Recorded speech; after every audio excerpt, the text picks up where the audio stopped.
Bienvenidos una vez más a un nuevo episodio de Rutas Bíblicas. En el episodio número 9 concluíamos nuestra serie sobre el Evangelio de Mateo cuando analizábamos la parábola del juicio final.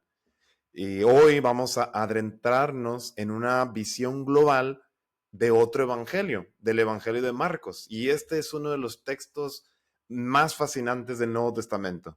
De hecho, en los próximos minutos vamos a ver quién fue su autor, cuándo y dónde se escribió y cómo está estructurado. El objetivo de este episodio es que tengan una visión estructurada de este evangelio para que con una base sólida puedas acercarte y conocer más acerca de este evangelio. Y esta es la ruta que vamos a seguir. Primero vamos a hablar de los datos generales de este evangelio, cuál es su autor, lugar y fecha de composición, una estructura, cuál es el estilo que maneja Marcos y vamos a ir cerrando con un resumen. Así que comencemos. Bienvenido a Rutas Bíblicas, el podcast donde cada semana navegaremos por las rutas antiguas y contemporáneas de la fe, ofreciendo una perspectiva profunda sobre las Escrituras. Únete a nosotros para encontrar inspiración y conocimiento en tu viaje espiritual, seas un estudioso de la Biblia o estés comenzando tu travesía. Yo soy Germán y esto es Rutas Bíblicas.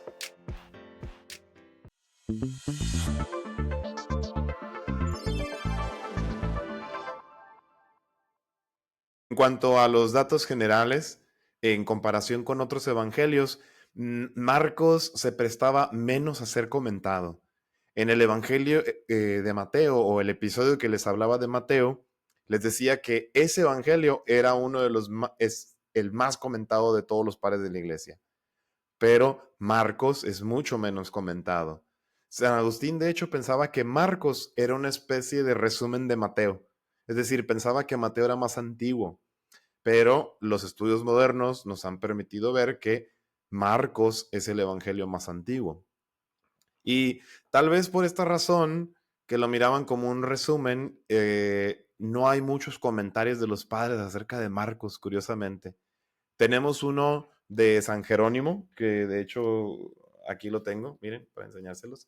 Esta es una obra homilética donde hay unas homilías de San Jerónimo donde habla acerca de los salmos y aquí viene un tratado del Evangelio de Marcos, pero no viene completo, solamente son algunos capítulos. Entonces ahí San Jerónimo privilegia el sentido espiritual y más tarde va a haber un comentario a Marcos de San Beda. Eso era en la edad antigua, pero en la edad moderna San Marcos ha sido muy valorado por su cercanía a las fuentes, ya que es un evangelio muy antiguo, es el más antiguo de todos, y porque tiene un relato muy espontáneo, y esto nos permite descubrir en él el encanto de la figura de Jesús que tanto atrajo a los apóstoles y a la primera generación cristiana, y es un evangelio pues que también nos atrae a ti y a mí.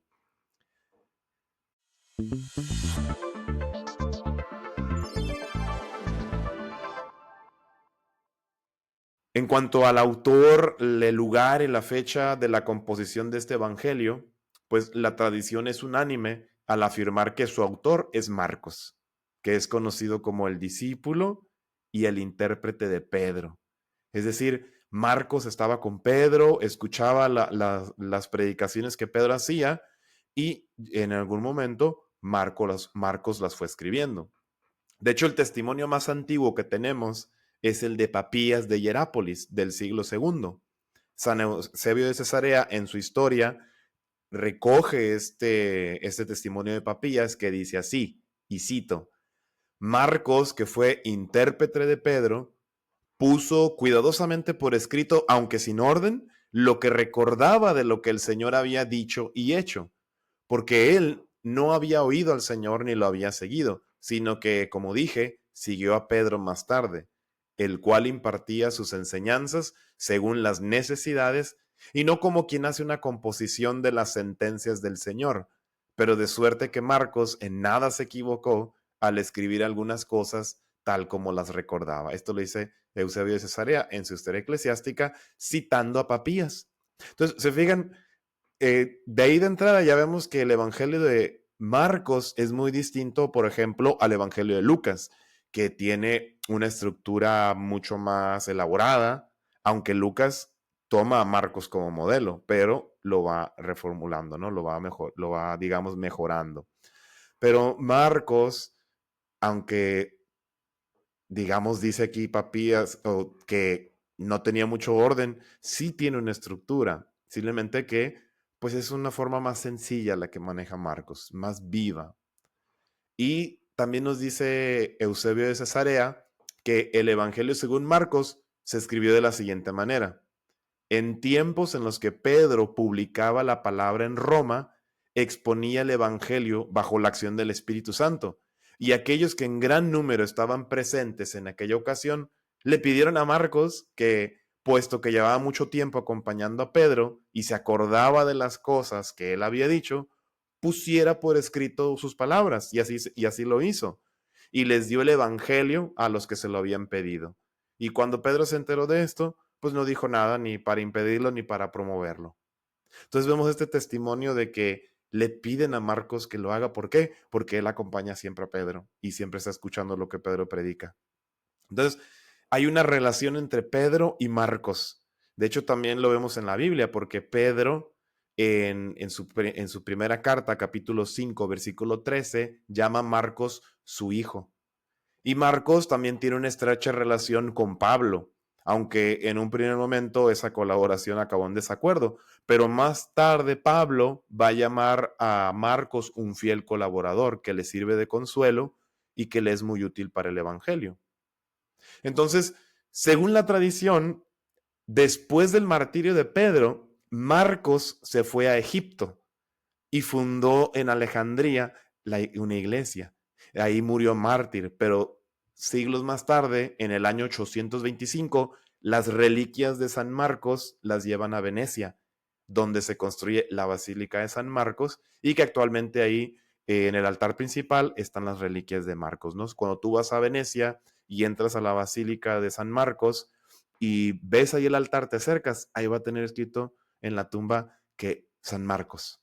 Entonces, y de hecho el símbolo de la ciudad de Venecia es un león, el cual es el animal con el que se representa al evangelista Marcos. Bueno, el Evangelio de Marcos se escribió en Roma más o menos en los años 60. No hay una fecha exacta, pero algunos dicen que fue antes del martirio de Pedro y otros dicen que después. San Pedro fue martirizado en el año 65 más o menos. Entonces, el Evangelio de Marcos se tuvo que haber escrito alrededor de esa fecha. Y si examinamos internamente el Evangelio, podemos confirmar estas afirmaciones que hemos dicho. Por ejemplo, respecto al autor, cuando tú lees a Marcos, parece que Marcos goza de una información de primera mano que no tienen los otros evangelistas, y como si fuera un testigo ocular de los acontecimientos. Cuando Marcos narra detalles anecdóticos en mayor número que los otros evangelios, siempre está presente la figura de Pedro. De hecho, Marcos, aunque es un evangelio muy corto, que tiene 16 capítulos, nombra hasta 25 veces a Pedro, y donde aparece muchas veces como el el portavoz de los discípulos. Y en cuanto al lugar donde se escribió, Roma, hay varios indicios que nos invitan a confirmar que fue Roma. Por ejemplo, el autor de este evangelio explica las costumbres judías o también traduce las expresiones arameas que utiliza Jesús. Por ejemplo, efetá, que quiere decir ábrete, ¿no? ¿Qué nos hace pensar esto?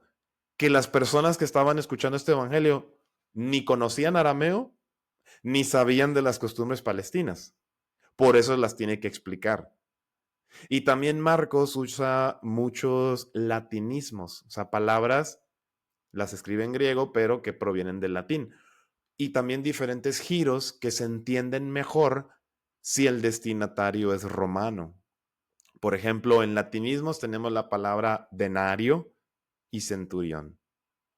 Pero también los modos romanos. Hay uno, por ejemplo, en la forma de dividir las horas de la noche. Cuando Jesús camina por las aguas, dice Marcos que vieron a Jesús alrededor de la cuarta vigilia de la noche, porque los romanos dividían la noche en 4 vigilias. Y la cuarta vigilia de la noche es más o menos entre las 3 y las 6 de la mañana. Entonces, alguien, una audiencia romana entendería esto, ¿no? Cuarta vigilia, ok, las 3 de la mañana. ¿Eh? Eso es en cuanto al autor, el lugar y la fecha de composición. Pero vamos viendo también la estructura de este evangelio. El,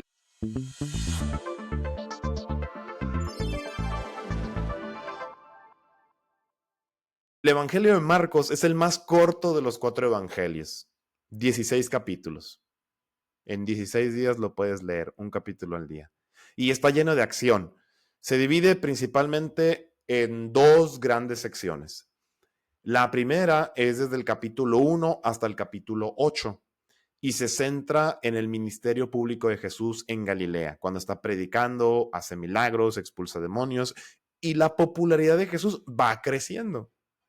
La segunda parte es también desde el capítulo 8 y se enfoca en el camino de Jesús hacia Jerusalén y concluye en el capítulo 16, con su pasión y resurrección. Pero hay un punto de transición precisamente en el capítulo 8, que son los versículos 27 al 30. Capítulo 8, versículos 27 al 30, que en esa parte es donde Pedro, nuevamente Pedro, reconoce a Jesús como el Mesías. Entonces, esa parte, Marcos 8, 27, 30, que de hecho lo acabamos de escuchar el domingo pasado, este domingo 15 de septiembre, es ahí donde Pedro reconoce a Jesús como el Mesías y funciona como una bisagra entre la primera y la segunda parte de este evangelio. Entonces, podemos ver que tenemos 2 partes claramente diferenciadas por la confesión de Pedro en Cesarea de Filipo. Entonces, antes de ese momento, antes de la confesión de Pedro, Jesús, con sus palabras y sus obras, manifiesta su condición mesiánica. Pero ni los discípulos ni la gente logran como entender o descubrir su identidad. Pero inmediatamente después de la confesión de Pedro, Jesús ya empieza a darles una enseñanza particular a sus discípulos. Los instruye en cómo deben entender ese Mesías. No es un liberador político, no es un guerrero, no es un militar, sino que es el Hijo del Hombre que debe sufrir las afrentas profetizadas sobre el siervo del Señor hasta morir y después resucitar. Entonces, si nosotros leemos, por ejemplo, los cánticos del siervo que vienen en Isaías, reflejan ese siervo sufriente que es Jesús. Entonces, la primera parte de Marcos va a abarcar, como dijimos, del capítulo 1 hasta el 8:30 y va a estar centrada en Galilea, donde se dedica a revelar a Jesús como el Mesías, es decir, el ungido. Mesías es una palabra hebrea que significa ungido. En este caso es el ungido por el Espíritu Santo, que nos va a librar o que nos ha librado del demonio y que hace presente el reino de Dios y nos invita a seguirlo para formar parte de esta nueva familia. Y la segunda sección, que va del capítulo 8:31 hasta 16:20, que es cuando ya acaba el Evangelio, va a presentar a Jesús como el Hijo amado del Padre, que va a dar su vida para sellar una nueva alianza en favor de todos nosotros. Eso es lo que podemos decir a grandes rasgos sobre su estructura. Ahora bien, vamos a hablar un poco del estilo que maneja Marcos.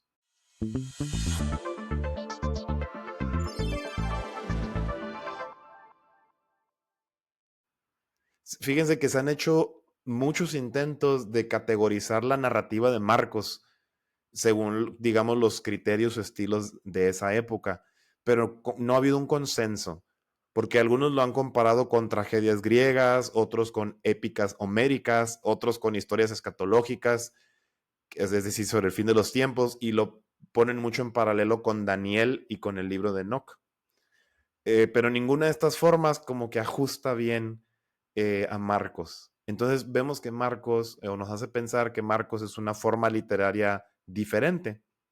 Y ciertamente es diferente. Pero podemos decir algunas cosas sobre su estilo.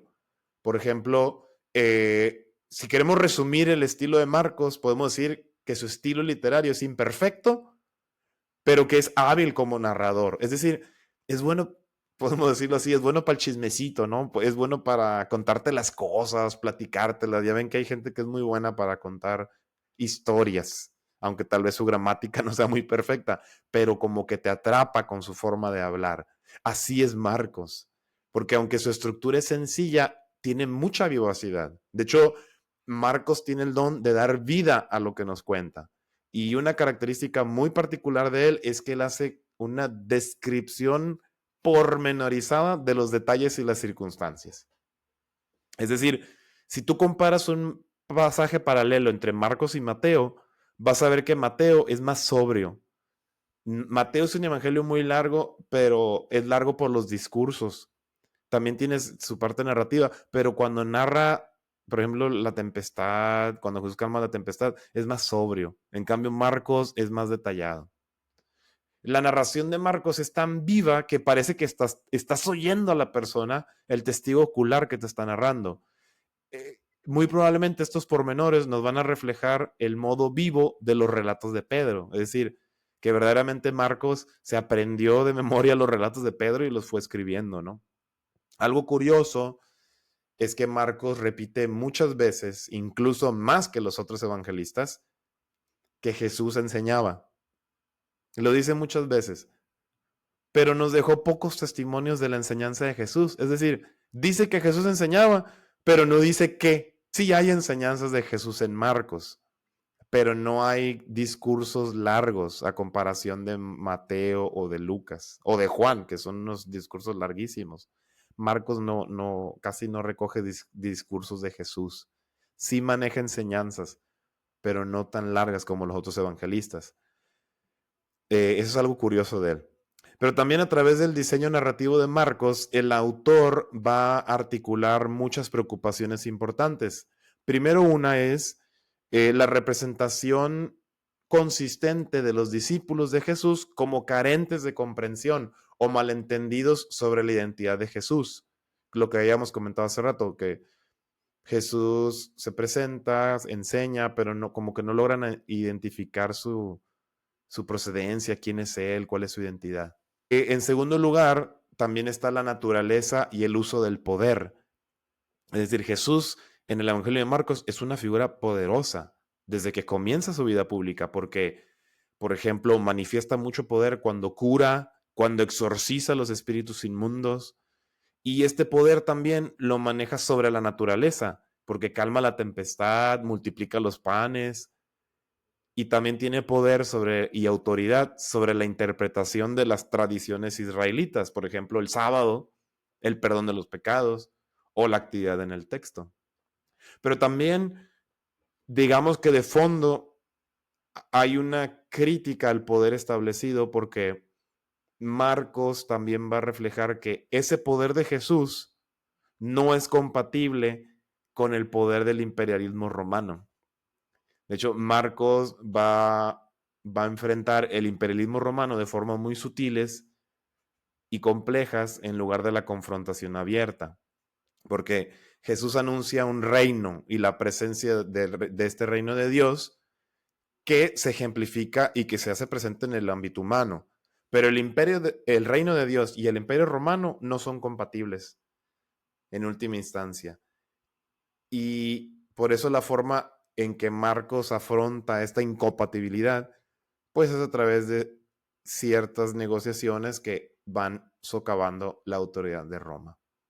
Entonces, vemos que este evangelio en su primera parte, en la primera mitad, muestra un Jesús poderoso y unos discípulos que participan de ese poder. Pero en la segunda mitad, vemos que Jesús, aunque es una figura poderosa, empieza a perder popularidad y va sufriendo las consecuencias de confrontar la injusticia, de estar contra las autoridades judías y las autoridades romanas, que al final causa su muerte. Pero Marcos con esto nos está enseñando que ser discípulo significa que participando del poder de la misión de Jesús para combatir la injusticia, al mismo tiempo debemos estar dispuestos a sufrir horribles torturas y la muerte en aras de llevar a cabo la misión de Cristo. Es decir, sí, participamos del poder de Cristo en su misión, pero no hay que tener miedo y hay que estar dispuestos a sufrir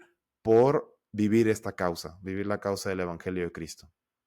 También Marcos afirma al principio, en el primer versículo, que Jesús es el Hijo de Dios, pero solamente hasta el final de su Evangelio nos va a revelar qué es lo que él cree que significa Hijo de Dios, y es cuando Jesús muere en la cruz. De hecho, cuando el centurión lo atraviesa con una lanza en la cruz, es donde él dice, verdaderamente este hombre era hijo de Dios. Entonces ahí se conecta el principio con el final. Dice, Jesús es el Hijo de Dios. ¿Pero qué significa eso? Pues eso que él está haciendo, que muere por nosotros, pero en esa muerte, esa impotencia, nos ha salvado a todos.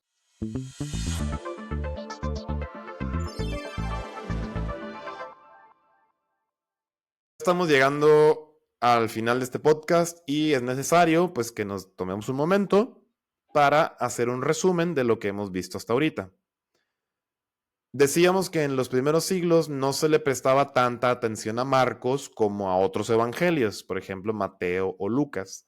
En cambio, ahora en la Edad Moderna ha recibido mucha atención o más atención. ¿Por qué? Por su cercanía a las fuentes y su forma espontánea de relatar. Este evangelio se atribuye a Marcos, que fue discípulo e intérprete de Pedro, y lo escribió alrededor del año 65 en Roma. Este evangelio se puede dividir en dos grandes secciones. La primera está centrada en Galilea y muestra a un Jesús poderoso en obras y milagros y que hace presente el reino de Dios. La segunda se centra en Jerusalén y muestra a Jesús que sufre las consecuencias de su actuar, entregando su vida por nosotros, muriendo y resucitando. El estilo de Marcos es sencillo, pero lleno de vivacidad. Refleja un estilo oral caracterizado más por narraciones que por discursos largos. Y Marcos afirma en el primer versículo que Jesús es el Hijo de Dios, pero solo lo revela plenamente en la cruz. Para nosotros hoy, el Evangelio de Marcos nos recuerda que la vida cristiana no está exenta de sufrimiento, pero que en medio de ese sufrimiento, Dios siempre tiene un propósito.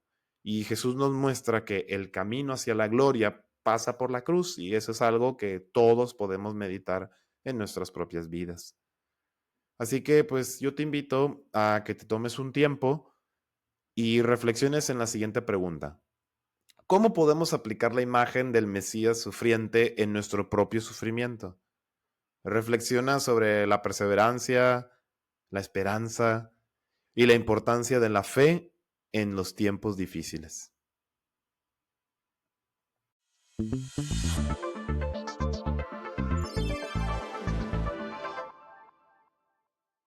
Y bien, hemos llegado al final de este podcast en el cual pues hemos hablado del Evangelio de Marcos, donde se nos presenta a Jesús, que es el Hijo de Dios, y el Mesías que sufre por nosotros.